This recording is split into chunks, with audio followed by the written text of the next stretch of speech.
الموضوع اللي انت عاوز تكلمني فيه يا اخوي، وما رضيتش تتكلم قدام اختك حكمه بره. بصراحة كده يا حليمة، أنا حكمة أختي جاي لها عريس. يا دي النهار الابيض. طب ما دي حاجه حلوه يا اخوي. يوه، دي حاجه برضه ما تفرحش بيه. أنا مش عارف إذا كان الموضوع ده أساسا هيفرحها ولا هيخليها تزعل. بس أنا يعني صعبان عليا قعدتها، صعبان عليا قعدتها كده يا حليمة. وهي من ساعة يعني ما اتجوزت، والله يرحمه يعني جوزها، ما كملش حتى قعد معاها سنة.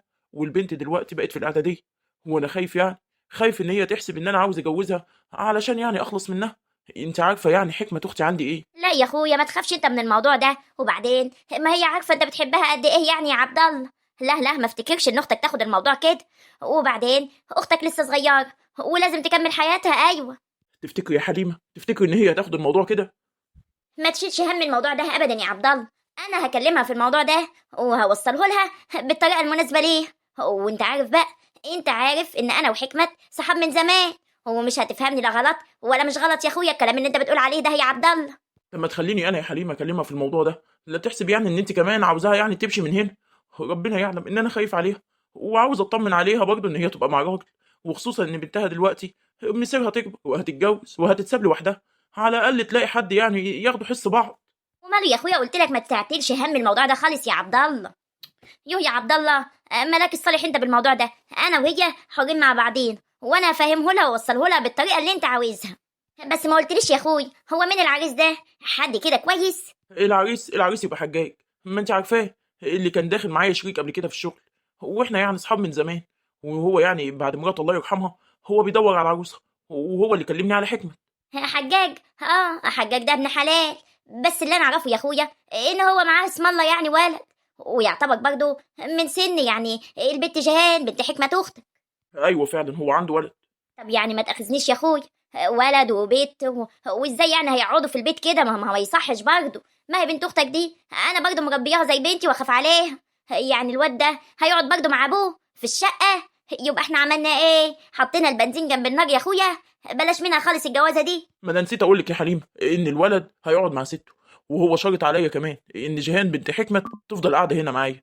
هو مش عاوز يعني ايه اللي يجيب ده تقول له لا، ولا تجيب البنت. لو كانوا بنتين او كانوا ولدين كانوا قعدوهم مع بعض. وبعدين يعني احنا مش هنوقف الجوازه علشان حاجه هايفه زي دي. انت عارفه يعني ان انا وانتي ربنا ما كرمناش باولاد، واحنا بنحب جيهان قد ايه، وخليها قاعده معانا، مفيش اي مشكله. عندك مشكله يا حليمه؟ وماله يا عبد الله، ده عين العقل يا حبيبي. ربنا يعلم انا بحب جهان قد ايه. ما انت عارف انا مربياها من وهي في اللف. جهان دي بنتي مش بنت اختك وبس. خلاص على بركه الله. وانا هفاتح حكمه النهارده، واللي فيه الخير ربنا يقدمه يا عبد الله. رايح على فين يا اخوي؟ انا لسه ما خلصت الشغل في الارض، انا قلت بس اجي اقول لك الكلمتين دول عشان تفتحيها، عشان هو مستعجل. يعني عاوز في خلال اسبوع يكون كل حاجه جاهزه، هي شقته جاهزه وكل حاجه. هم يعني مش صغيرين، يا دوبك هيكتبوا الكتاب وخلاص على كده. وماله يا عبد الله، على خيرة الله.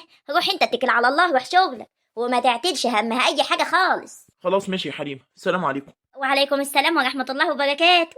يا حكمه، يا حكمه يا اختي. ايوه، هي مش بترد عليا ليه؟ عرفتي بقى يا جيهان ان كل واحد يا بنتي ايه بيعمل باصله؟ مالكيش صالح انت. خليها هي تقول الكلام العفش، وانت قولي الكلام الزين الحلو. يا حلوه انت، ان شاء الله ما نحرم ابدا منك يا ماما، ولا تحرم منك يا ضيع عينيا. صباح الخير يا حكمه، صباح الخير يا جيهان. اهلا، صباح الخير يا اخويا. عامل ايه يا عبد الله؟ صباح الخير يا خالو. صباح النور والعسل على عيون احلى بنت في البلد كلها. عامله ايه يا جيهان؟ صباح الخير يا اختي. صباح الخير يا اخويا. رايحه على فين يا حكمه؟ هكون رايحه على فين يعني يا اخويا؟ هجيب لك الفطار من جوه، انا محضراه ومستنيه لما تطلع. امال فين حليم؟ انا مش شايفاها يعني. لا يا اختي كتر خيرك، حاكم ما انا مستعجل النهارده. افطروا انتوا بقى. عاوزه حاجه مني يا جيهان قبل ما امشي؟ عاوزه حاجه مني يا اختي؟ وانت معوزنا حاجه؟ انت معوزنا حاجه يا عبد الله؟ يديك الصحه والرزق والعافيه ويعوض عليك يا اخوي بحق اللي انت بتعمله معايا ومع بنتي. اهو جينا بقى للكلام اللي ملوش اي لازمه. في ايه يا بنتي؟ هو انا بعمل ايه؟ ده انت حتى انت وبنتك هنا منوريني على طول. ده انا حتى هزعل لو اتجوزتي وسبتينا ومشيتي. الجواز؟ انا نسيت الجواز دي يا اخويا من زمان. جواز ايه وبتاع ايه؟ خلاص انا قاعده عشان خاطر بنتي وبس، لا جواز ولا ما جوازتي. ليه يا بنتي انت هتفضلي قاعده كده العمر كله؟ انت لسه صغيره وحلوه، والحياه لسه قدامك. فيها ايه يعني لما تجربي حظك مره تانية؟ هو انت لسه هنا يا عبد الله؟ تعالي يا ست حليم شوفي جوزك، قلبي يقول لي جواز وما جوازتي. انا هتجوز يعني؟ انا مش عايزه اتجوز، انا قاعده عشان اربي بنتي وخلاص على كده. يا اختي هنخلي لكي ولا هنخلي لكي لازم تتجوزي يا حكمه. روح انت يا عبد الله، روح انت يا اخويا عشان ما تاخرش على شغلك. قولي لي بقى يا اختي، انت فطرت انت وجيهان حبيبتي ولا لسه؟ لسه يا حليم، حضرت الفطار بس مستنياك انت وجوزك. معرفش كنت عوقته النهارده، هو كان في حاجه ولا ايه؟ عبد الله اخويا يعني عوق، ده يعني بيبقى مشي قبل كده بساعه. يا اختي كان في موضوع كده كان بيكلمني فيه، ما تشغليش بالك. بقول لك ايه، يلا يلا هات الفطار علشان نفطر مع بعضين. مش انت بتقولي ان انت حضرتيه؟ ايوه يا حليم حضرته يا اختي، هجيب الصينيه واجي. كيفك يا جهان؟ عامله ايه يا قلبي مرات خالي؟ انا الحمد لله كويسه يا مرات خالي. عامله ايه بقى في مذاكرتك؟ قوليلي اوعي تكوني مقصره في حاجه ولا كفة شيء. اي حاجه انت عاوزاه تعالي قوليلي لو محروجه من خالك، وانا هجيب لك كل اللي نفسك فيه. حاضر يا مرات خالي، ربنا يخليكي يا رب. هو انتوا معوزيني حاجه انا ولا امي؟ ان شاء الله نفرح بيكي وبالشهاده الكبيره يا دكتوره جهان. يسمع من بقك ربنا يا حليمه، يسمع من بقك ربنا واشوفها دكتوره. احلى دكتوره ان شاء الله. تعالي يا اختي تعالي حطي هنا الفطور، خلي الدكتوره تفطر عشان تنزل تروح على مدرستي. وهي يعني الدكتوره، واللي خدوا يعني الدكتوراه احسن منيها في ايه؟ هي بس تشد حيلها كده، هو ان شاء الله تبقى احلى دكتوره في البلد كلتي. وساعتها يا حليمه نقول الدكتوره راحت الدكتوره جت. كلي يا قلب امك، كلي عشان تمشي على المدرسه. والله يا اختي ومن سمعك. وساعتها انا كمان هبقى ام الدكتوره ولا ايه يا حكمات؟ امال ايه يا حبيبتي، ده انت مربياها معايا. انت بتقولي ايه بس يا حليمه؟ طب يلا يا اختي يلا، الاكل برد وانت عاملاه يفتح النفس. بسم الله الرحمن الرحيم. الحمد لله انا اكلت يا ماما، انا هلبس علشان انزل على المدرسه. هو انت كده اكلت يا بنتي؟ ده انت حتى ما شربتيش كوبايه اللبن. فيه ايه مالك يا جهان؟ امال هتبقي دكتوره كيف بقى؟ ما انت لازم تاخدي بالك من صحتك، علشان ده انت بتروحي الدروس والمدارس وبتلفي ياما يا بنتي. لا ما انا كده خلاص كلت يا مرات خالي، مش قادره بجد. وبعدين انا شربت نص الكوبايه. بصي نص الكوبايه دي مني ليكي انت وماما. يلا سلام، انا هدخل البس يا ماما. بقول لك ايه، الطقم النظيف مرات خالك مطلعهولك على السرير. ان شاء الله ما نحرم منك ابدا يا حليمه يا مرات اخوي. ها هي جهان، الطقم حداكي على السرير يا بنتي. بقول لك ايه، مش كل شويه بقى تزعلين بالكلام بتاعك دي، كلامك عفش يا اختي. يقطعني انا والله ما اقصد حاجه، انا اقصد اقول ان احنا من ساعه ما جينا هنا ولسه جهان كانت على يدي ما كملتش 6 شهور. وانت مش محسساني ابدا باي هم، ولا حتى محسساني انني قاعده حداكم يعني عويل عليكم انا وبنتي. ما تقوليش كده، ده انت عارفه، ده انت عارفه انني بحبك من زمان الزامن، من قبل ما اخد اخوك يا عبد الله. وان بنتك دي هي بنتي اللي انا ما خلفتهاش من بطني. ربنا يعلم انا بحبكم التتنين قد ايه. خلاص بقى ما تزعليش، ما تخلينيش بقى افضل الوم في روحي.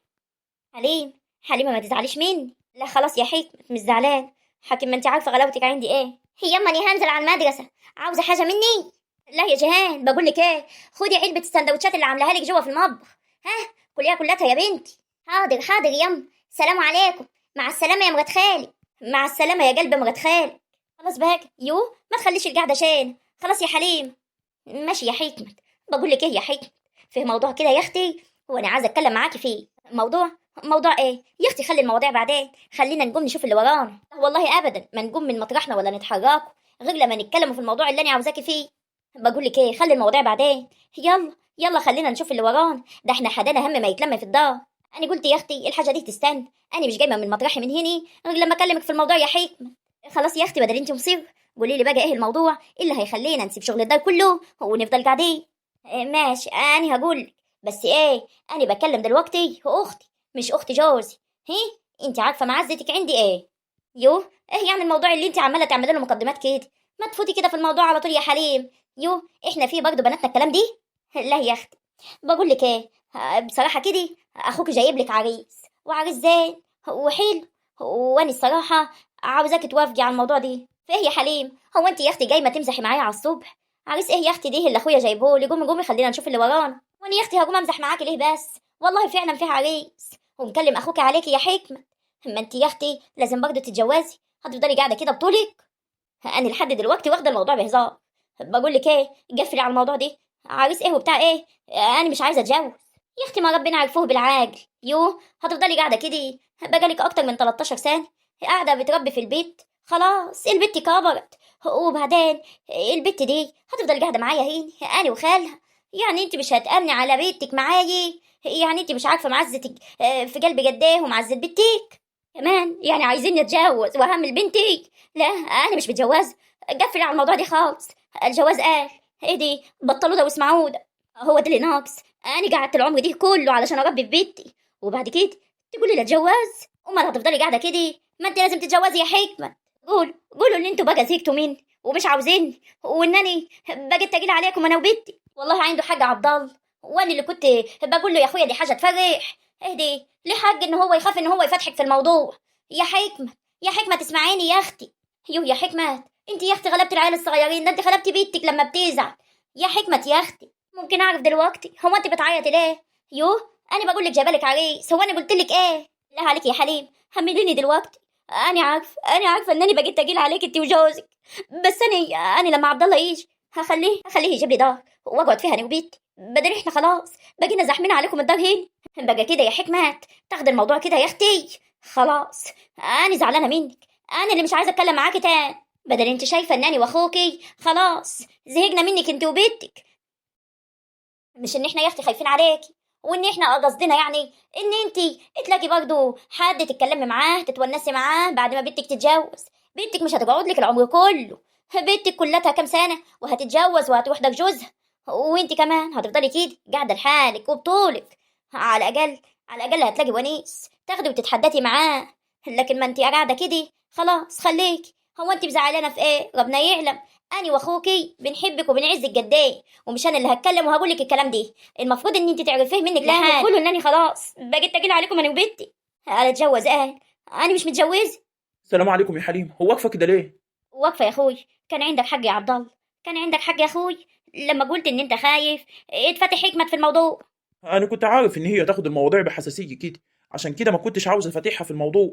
ردت عليكي قالت لك ايه؟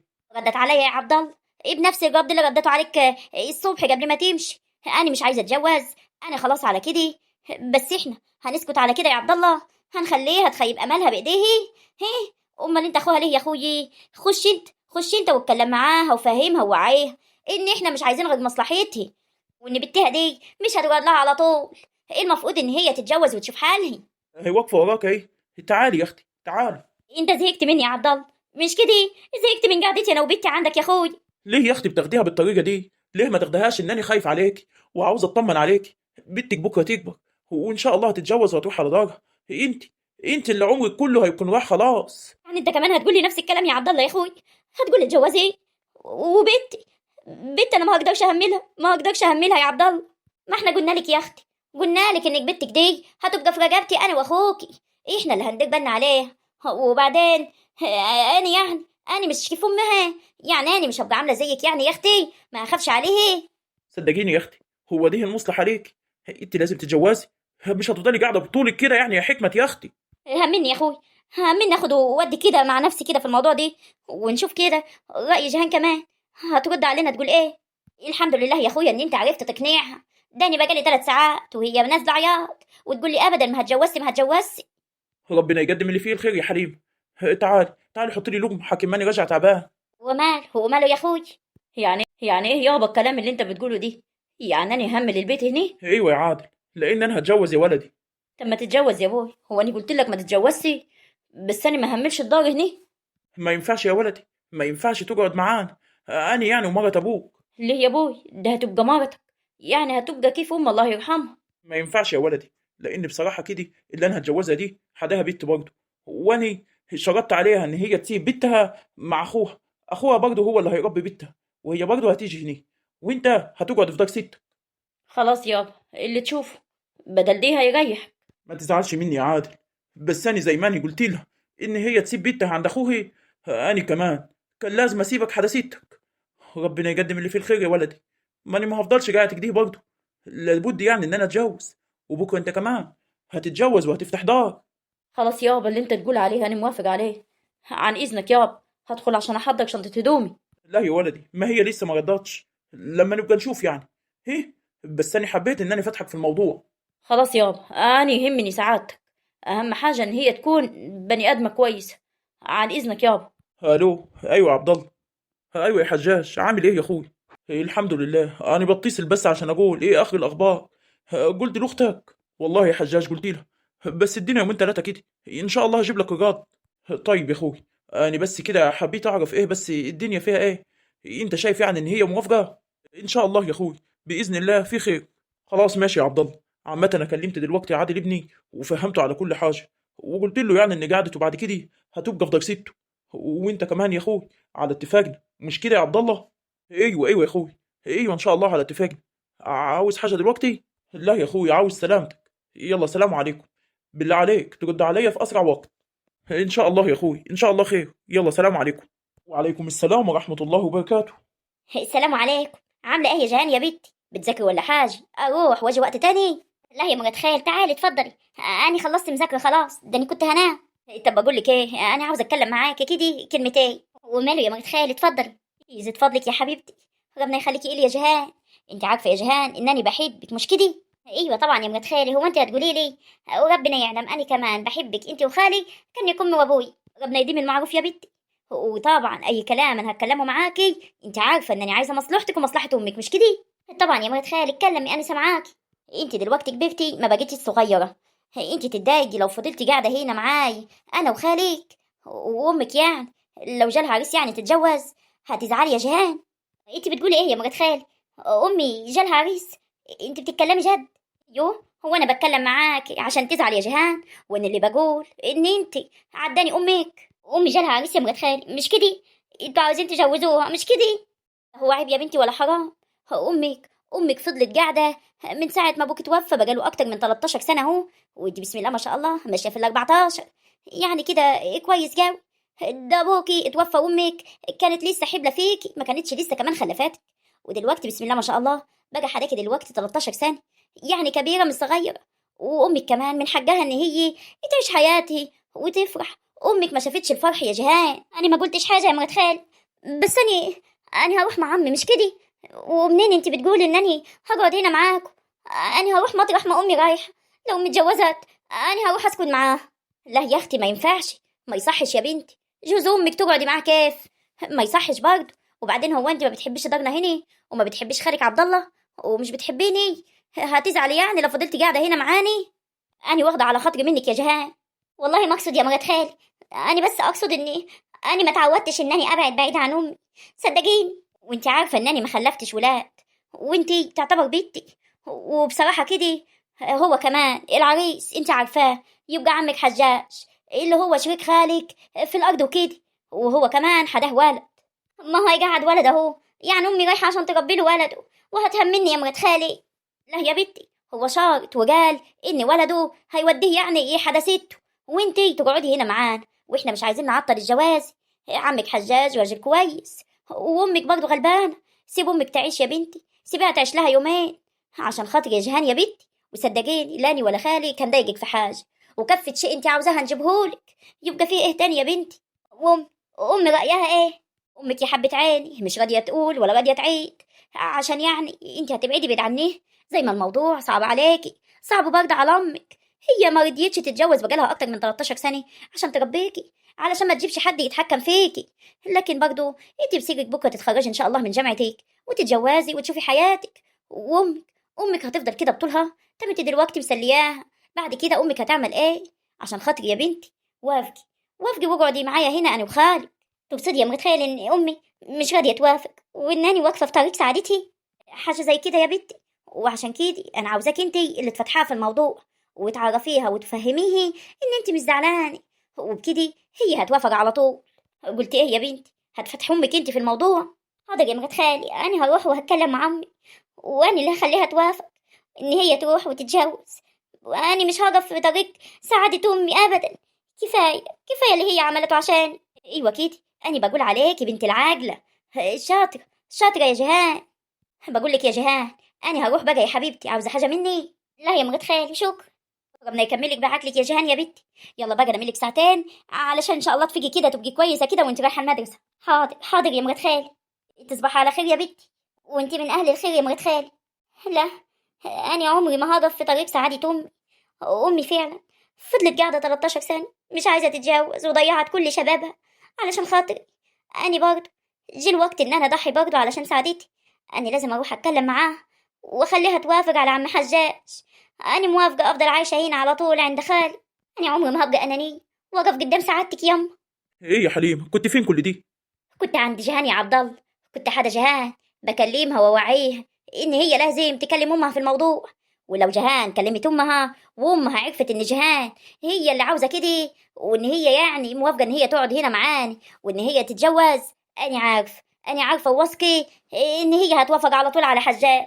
ربنا يقدم اللي فيه الخير يا حليم. حاكم ما حجاج لسه قافل معايا التليفون دلوقتي، وبيقول لي يعني ان هو اتفق مع ولده وان هو مستني رد من حكمة. ان شاء الله. انا اتكلمت مع جيهان وجيهان هتقنع امها، ما تقلقش من حاجه يا عبد الله. ماشي ان شاء الله خير، ربنا يقدم اللي فيه الخير من عنده. قول يا رب يا اخوي. خير باذن الله. يلا يا اخوي، انعس لك ساعتين والصباح رباح. صباح الخير يما. يسعد صباحك يا جيهان. 5 دقايق يا بنتي هقوم احضر لك الفطور اهو. لا يما، انا مش هروح المدرسه النهارده. خليكي على مهلك، مش لازم تقوم ولا تحضري فطار. ليه يا جيهان؟ ليه يا بنتي؟ انت تعبانه ولا حاجه؟ فيكي ايه؟ خلينا نروح على الاسبيتال.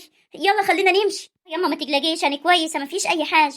انا بس مفيش حاجات مهمه النهارده في المدرسه، ما حدناش حصص كتير، عشان كده انا بقول اقعد هنا وذاكر. متاكده يا بنتي ولا انت بتقولي كده علشان تطمنين؟ قولي الحقيقه يا جيهان. ايوه يما صدقيني. تعالي يما، انا عاوزه اتكلم معاكي في موضوع. موضوع ايه؟ في حد مضايقك في المدرسه مش كده؟ اتكلمي يا جيهان. لا يما، حد مضايقني ايه؟ لا انا مش متضايقه من حاجه، انا وزمايلي كلتنا زي الفل. انا بس عاوزه اكلمك كده في موضوع. اديني قعدت اهو، قولي لي بقى فيه ايه؟ مالك يا جيهان؟ فيكي ايه؟ يما انا كويسه مفيش حاجه، وانت على طول كده قلقانه علي؟